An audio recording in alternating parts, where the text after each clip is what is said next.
Hello everybody, Brian Hoops here with Midwest Market Solutions.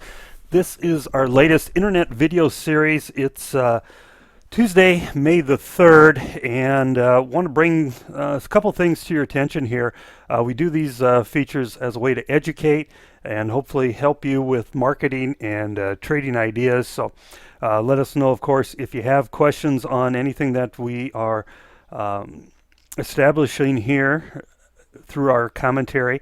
This is meant to be, as I said, an educational for you. So if we don't cover something thoroughly or adequately, please let me know. All right, we're going to look at a couple things today here, but before we do, let's talk about our disclaimer. Everything that we talk about is copyright Midwest Market Solutions, and we cannot guarantee the information is accurate or complete and should not be relied upon as such. Our advice reflects our judgment at a specific time and is subject to change without notice. There's no guarantee that what we say will result in profitable trades. And remember, there's a significant risk of loss in trading futures or options, and must consider whether it's suitable investment for yourself. As we look at this chart here, this is our Fear, Hope, and Greed School of Marketing chart. We've had this little cartoon for some time on some of our brochures and stuff. But how would you describe where we're at right now if you look at this chart? As you can see here, this little guy price is moving up in the greed stage, and we've went from this fear stage back through the winter months when prices of soybeans were talking about going lower and lower and lower, and that's all we heard. That was the fear stage. Now we've entered into this greed stage where corn and soybean prices seemingly are gone higher than what we ever expected that they could. And some point in here, we're going to turn this little corner like we have right here and move into this hope stage where we hope that prices come back. And I think we are getting close to that.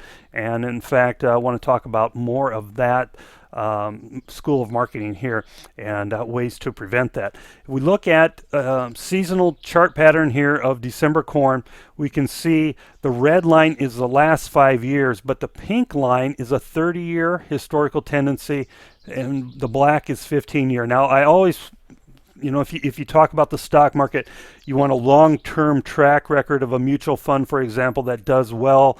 A long-term track record is not 5 years, it's 10 years or 15 years. Those ones that can consistently produce returns, that's a long-term track record. That's what has more validity over the long term, and that's why I would look at the 30 and the 15-year seasonal pattern a little closer than what's happened over the last 5 years, because the last 5 years we've made highs here in July, and that's because of some crop problems that developed that may or may not happen. In fact, over the last 15 and 30 years, most of our highs were made here in in March or April. That's when our normal seasonal pattern high is for corn, or for December corn.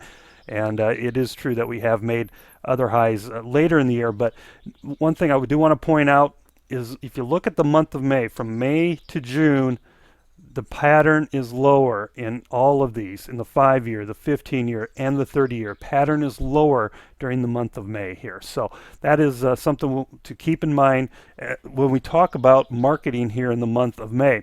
So it is true we get a little bit of a push lower, but you can see even this 5-year pattern from April and May highs, we all have been lower, quite a bit lower actually, by the middle of June before having another summer rally. So that's our patterns for corn.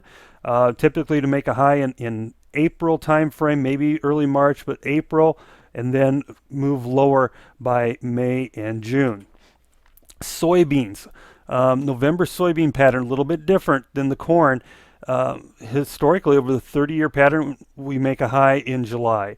That's a 15-year pattern. The high for the last 30 years has been in May. The last 5 years, it's been in July. So we've had some crop issues that have indicated the high has been made later in the soybean market. But for the purposes of what we're talking about today, look at the pattern during the month of May. Here in the last 5 years, sharply lower until the middle of May. During the 30-year pattern, lower to the end of May. And only in the 15 year, we do start the month higher, work our way lower, but then by the end of the month, last couple weeks, looks like we try and rally. So there's your seasonal pattern. And there's one more seasonal pattern I want to talk about, and that is the dollar index. This is a June contract. Look where we are here right now, early May. This market has typically bottomed in late April and early May. 5 year, the 15 and the 30 year, all very much coinciding with a bottom in the dollar. And then look what happens. Sharp rally, especially the last 5 years. We've seen a huge rally in the last 5 years during the month of May. In fact, historically, the month of May is the most bullish time frame for the US dollar. So how does that work into our pricing structure here? As you know, the dollar has an inverse relationship with the grains. If the dollar bottoms and starts to rally during the month of May, we can expect grain prices to fall. In fact, we've seen soybeans post a new high earlier this morning and pull back from that resistance. That could be a very bearish sign, especially if this dollar, which seasonal lows are due in here, starts to rally. That would be a ominous warning sign to technical traders or bullish traders here that a dollar bottom is not bullish for grain prices to keep going higher. We've hoped we've helped you out with some marketing and trading ideas. Give us a call if you have any questions. Reach any of our offices or me directly, 417-501-5132. Have a good day. Good luck. Talk to you soon, everybody. This has been Brian Hoops from Midwest Markets.